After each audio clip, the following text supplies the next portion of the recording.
Le Seigneur soit avec vous. Et avec votre esprit. Bonne nouvelle de Jésus-Christ selon saint Matthieu. Gloire à toi, Seigneur. En ce temps-là, Jésus s'adressa aux foules et à ses disciples.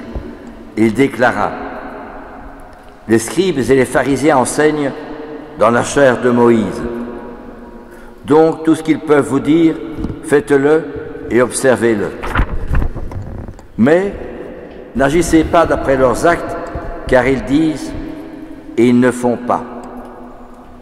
Ils attachent de pesants fardeaux difficiles à porter et ils en chargent les épaules des gens. Mais eux-mêmes ne veulent pas les remuer du doigt. Toutes leurs actions, ils les font pour être remarqués des gens. Ils élargissent leurs phylactères, portent de longues franges, ils aiment les places d'honneur dans les dîners, les sièges d'honneur dans les synagogues et les salutations sur les places publiques. Ils aiment recevoir des gens le titre de rabbi. Pour vous, au contraire, vous ne vous faites pas donner le titre de rabbi, car vous n'avez qu'un seul maître pour vous enseigner, et vous êtes tous frères. Ne donnez à personne sur terre le nom de Père, car vous n'avez qu'un seul Père, celui qui est aux cieux. Ne vous faites pas non plus donner le titre de Maître, car vous n'avez qu'un seul Maître, le Christ. Le plus grand parmi vous sera votre serviteur, car quiconque s'élèvera sera abaissé, mais qui s'abaissera sera élevé. Acclamons la parole de Dieu. Louange à toi, Seigneur Jésus. Le plus grand parmi vous sera votre serviteur. Et notre Seigneur fustige les pharisiens et les docteurs de la loi parce qu'ils se servent de la religion pour se mettre en vedette et la première place, porter de larges phylactères, de longues franges, choisir les places d'honneur et porter le titre de rabbi, maître. Et notre Seigneur prend le contre-pied de cette attitude pour dire: le plus grand parmi vous sera votre serviteur.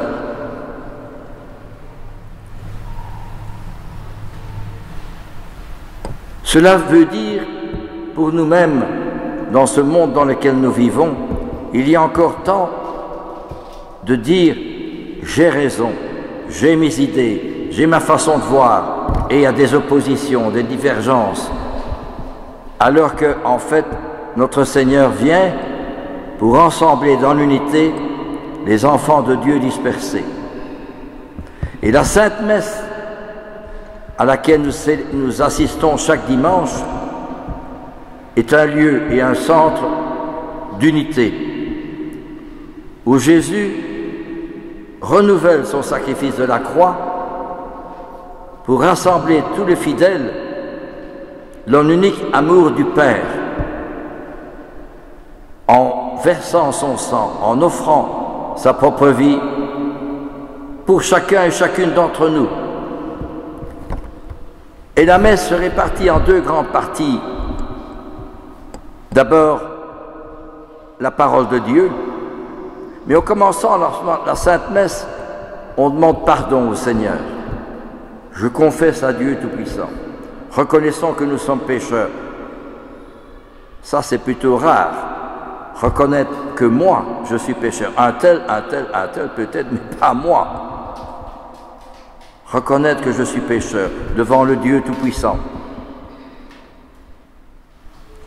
Quand Jésus a fait la multiplication des poissons,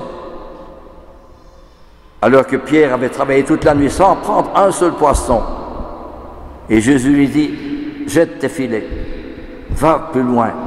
Mais Seigneur, j'ai travaillé toute la nuit sans rien prendre. Jette tes filets. Mais parce que tu le dis, je le fais. La foi, je fais ce que le Seigneur me demande. Et je reconnais moi-même que je suis pécheur. Lorsque Pierre voit toute la multitude de poissons, dans sa barque, il appelle ses compagnons, venez vite avec une autre barque, parce que c'est tellement de poissons, alors qu'il avait travaillé toute la nuit sans rien prendre. Alors il se jette aux pieds de Jésus, il lui dit, éloigne-toi de moi, Seigneur, car je suis un pécheur. Ça, c'est formidable.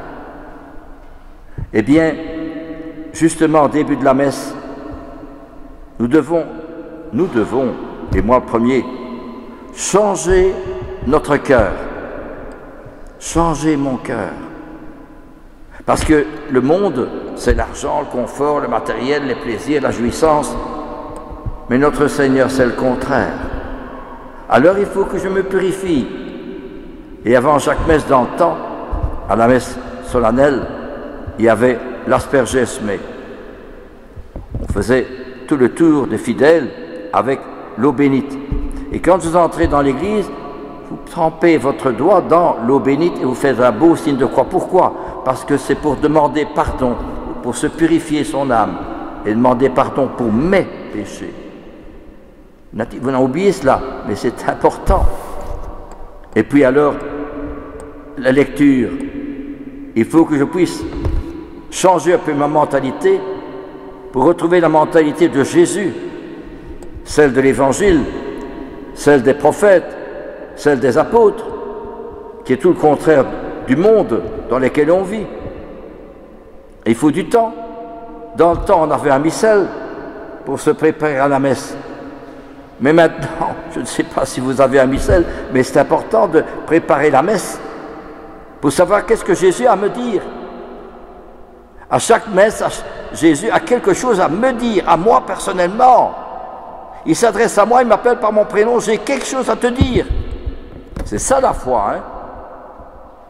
Sinon on y va, on est distrait, on ne fait pas attention, mais il s'adresse personnellement à moi. Vous imaginez, c'est quand même fort, hein. On a perdu cela. Et puis alors, après les lectures, donc, il y a l'Eucharistie. L'Eucharistie vient du mot grec eucharistein, qui veut dire merci, rendre grâce. Le plus beau geste que Jésus a fait, c'est de s'offrir, c'est-à-dire c'est rendre grâce à son Père en offrant sa vie. Il y a d'abord l'offertoire, où j'offre au bon Dieu toutes mes activités, mes ennuis, mes difficultés, mes problèmes, ma solitude, que sais-je encore, chaque chose que j'offre au Seigneur. Le Seigneur attend cela de moi, pour que je puisse moi aussi m'offrir avec lui à la Sainte Messe, m'offrir avec lui dans son sacrifice, pour m'offrir avec lui dans son offrande de lui-même. Je me souviens, j'avais 15 ans, 16 ans, on me montrait la patène avec une hostie, et on voyait plusieurs petites hosties à côté, et il y avait des dessins où on voyait le jeune qui était à l'école, qui étudiait, qui écoutait les cours. Puis il y avait un autre dessin, on voyait garçon jouer avec ses camarades. Puis il y avait un autre dessin où il était à la maison, il rendait service à sa maman. Et un quatrième dessin, je ne me souviens plus. Mais c'était pour dire qu'on offrait sa journée. L'offertoire, c'est j'offre ma journée au Seigneur. Suscipe sancte pater omnipotens aeterne Deus, hanc immaculatam ostiam. Nous t'offrons, Père Tout-Puissant, cette hostie immaculée, sans tache. Alors, l'offrande de chacune de mes activités. Et puis alors, il y a la préface. Nous rendons grâce au Seigneur pour tout ce qu'il a fait pour moi. Est-ce que je dis merci au Seigneur pour toutes les grâces qu'il m'a données? Oh, il y a ceci qui ne va pas. Puis on se plaint si souvent. Est-ce que je sais rendre grâce au Seigneur? J'ai encore rendu grâce au Seigneur pour une chose qui s'est passée chez moi, je ne me souviens plus. Mais j'ai rendu merci Seigneur pour cela qui s'est passé. Parce que je me tracassais. Et malgré tout, ça s'est très bien passé. Je ne vais pas dire ici de quoi il s'agit, mais c'est quelque chose de concret. Et j'ai remercié le Seigneur par après. C'est cela qui est important. C'est que si j'offre quelque chose au Seigneur, il me le rend au centuple. 100 fois plus que moi ce que je demandais. Et puis alors la consécration, tout ce que j'ai offert au Seigneur est assumé, pénétré, repris, dans sa grande offrande sur l'autel, sur la grande offrande sur la croix. C'est repris, hein? Alors je tombe à genoux quand le prêtre montre la Sainte Hostie et puis il montre le Saint Calice. Voilà le cœur du Christ, voilà le sang du Christ. Il m'a aimé jusqu'à verser son sang pour moi, pour les autres aussi, mais pour moi. Que fais-je alors? Quelle est ma réponse? Vous comprenez combien c'est riche la Sainte Messe, mais on ne fait plus tellement attention à tout cela, et c'est tellement important. Et puis alors, fais de moi une éternelle offrande à la louange de ta gloire. Fais de moi une éternelle offrande à la louange de ta gloire. Chaque action que je vais faire, c'est pour la plus grande gloire du bon Dieu. Pas par mon intérêt, pas parce que ça apporte de l'argent, parce que ça m'intéresse. Non, pour lui, tout seul.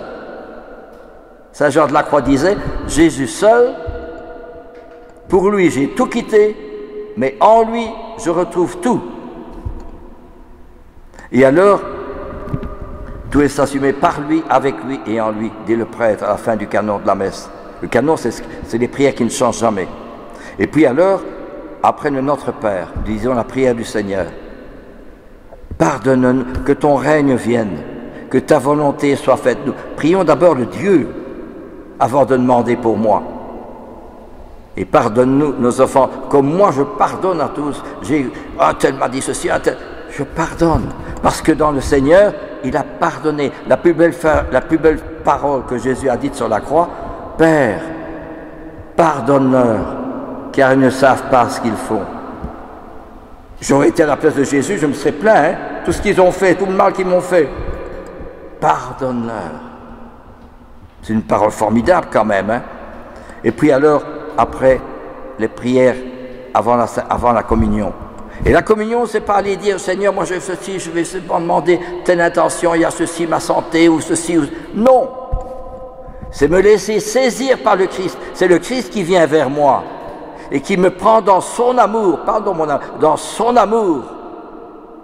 Alors je suis émerveillé, immergé dans un amour qui me prend totalement.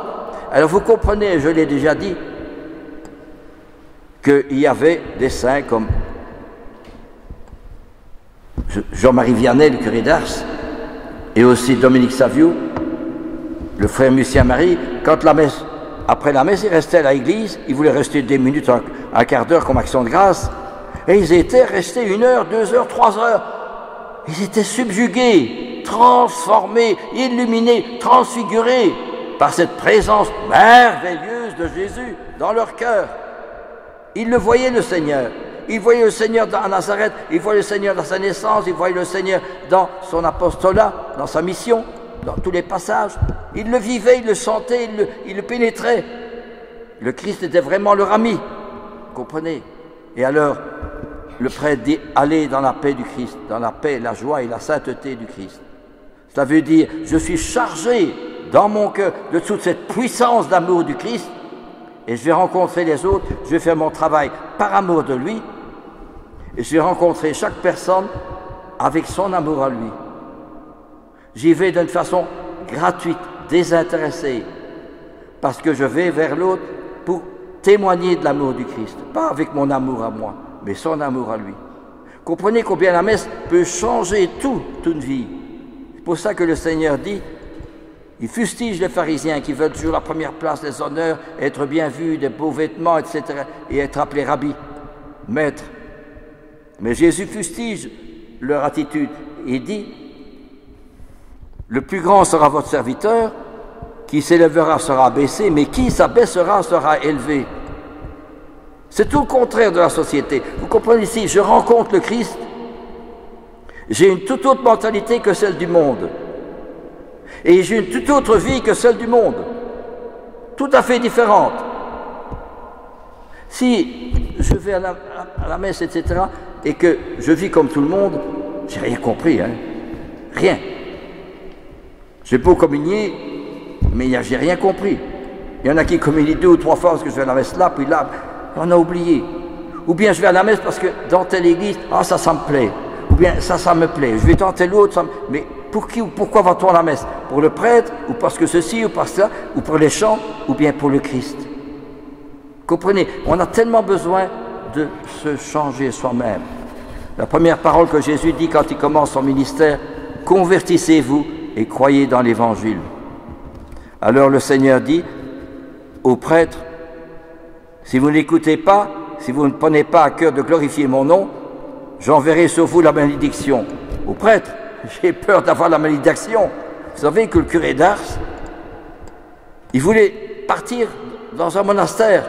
On dit, « Monsieur le curé, pourquoi est-ce que vous allez? On a besoin de vous. » Non, disait-il, je dois aller dans un monastère pour prier pour mes pauvres péchés. Lui, le curé d'Ars, il a sauvé des milliers de personnes qui sont venues à son confessionnal pour prier pour mes pauvres péchés.